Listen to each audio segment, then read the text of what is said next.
I don't know if you're like me, but I go to Sephora every week to sniff and try a fragrance here and there, you know, hoping I will find my next signature-worthy dream fragrance. But I always keep coming back to these 5 fragrances.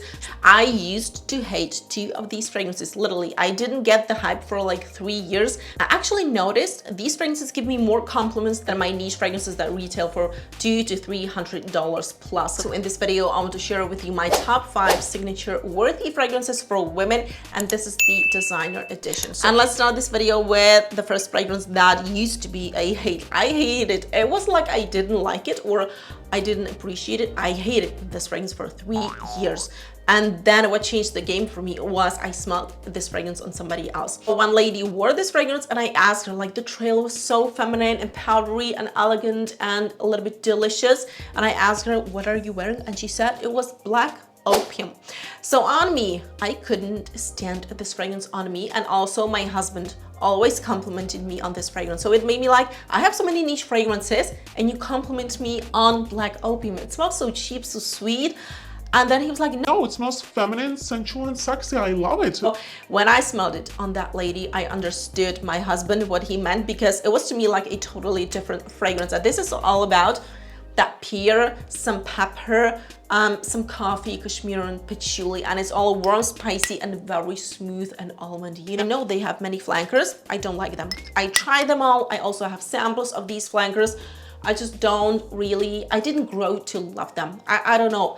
I just love the original one. So if you love or hate this fragrance, actually, if you hate it and you want to understand it a little bit more, try and spray or apply this fragrance on somebody else and smell it on different people, because you might change your opinion on black opium like I did. So yeah, that was YSL. The next fragrance that I just love this fragrance. And to me, it smells so versatile, like your next signature worthy, versatile, basic fragrance, and in a good meaning. So this is Body by Burberry.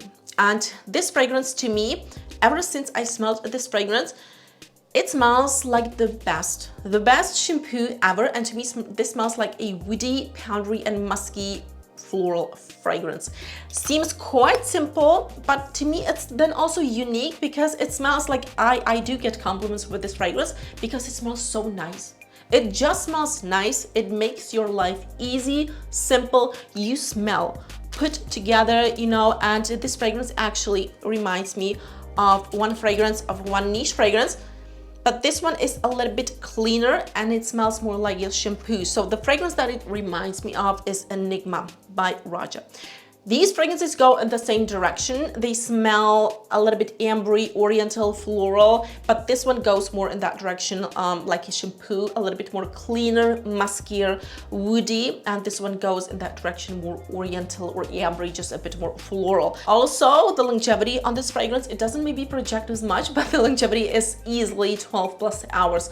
I don't know about the new batches. I bought it 2 years ago, and I bought it actually on eBay for $30 or $35. It just never disappoints. When I'm in the gym, in the office, and when I wear it, people just say I smell so nice. So this is a definite recommendation because Burberry has some amazing fragrances, and this one could be your next signature worthy basic fragrance. And basic, just that you can wear it pretty much anytime, anywhere, and it never disappoints. So yeah, that was Body Burberry. My next fragrance that I'm obsessed with. I have been obsessed with this fragrance ever since I smelled it, and actually the bottle broke. So I still do have something. I decanted this fragrance like the rest. I still had there maybe like 20 milliliters left. So I decanted this fragrance and I broke it. But this is Dior Addict by Dior.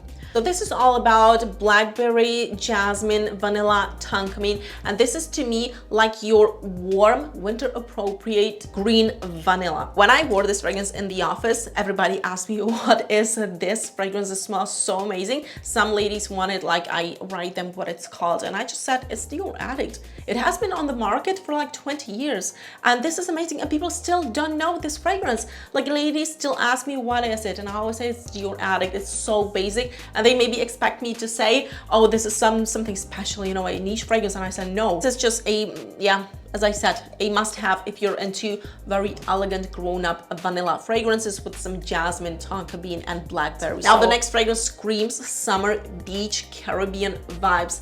This fragrance is all about clementines, some jasmine, vanilla, ginger, pear, and saffron in the opening. And this is Soleil the brand by Lalique, and it also comes with this beautiful bracelet, but I don't consider this to be that relevant, but it is, you know, like a nice accessory for summer.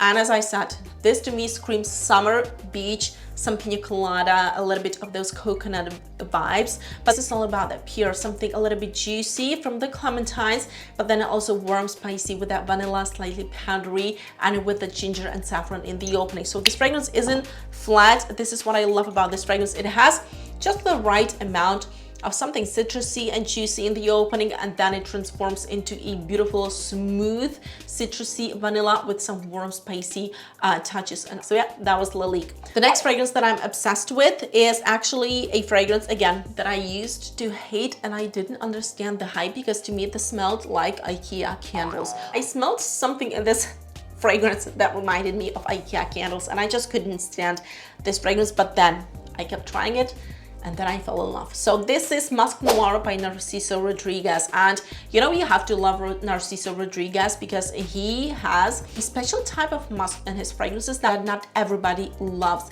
And this was the case with me. I just didn't like this fragrance. I thought it was too pungent, too aggressive. I bought this fragrance. I had many samples. I believe I bought like 5 to 6 samples, and I kept wearing this fragrance for like 1 year.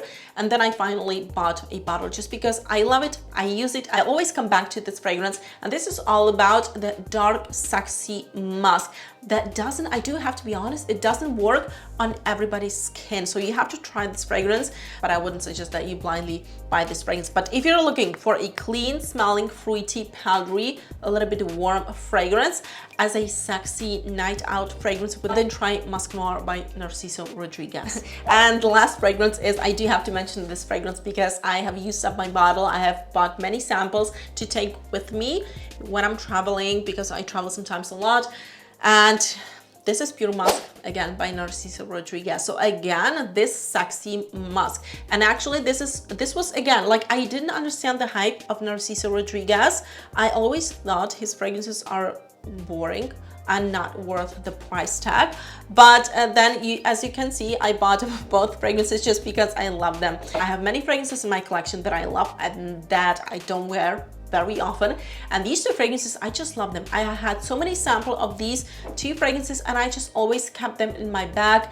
I always took them with me as dump reaches, you know, basic fragrances. And so I realized, hey, if I really use them, I should buy a bottle just because I love it. And this is to me a sexy, clean, a little bit floral and woody, musky fragrance. And yet in the beginning, I thought it's ultra super boring and I just didn't understand the hype. So this was a fragrance I just had to buy and that I just love. So this is Pure Musk by Narciso Rodriguez. And the bonus is a fragrance that is actually a designer fragrance, but it's on the their boutique line or high-end fragrance.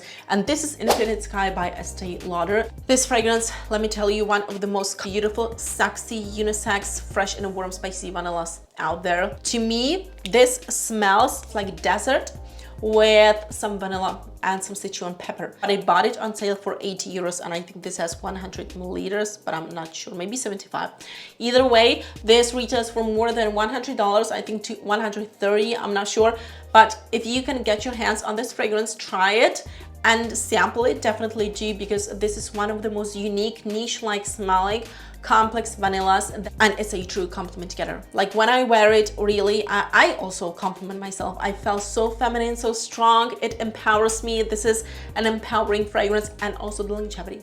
The performance of this fragrance is crazy, which is quite rare nowadays to find a fragrance that performs so well, like 12+ hours. Yeah, that was the bonus, Infinite Sky by Estee Lauder.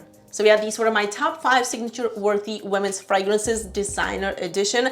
Let me know if you liked the selection, if you have some of these fragrances. Also, what are your thoughts on like Opium by YSL? If you love this fragrance or if you hate it, like I used to hate this fragrance. Thank you for watching. Don't forget to give a thumbs up, subscribe, and see you next time. Bye-bye.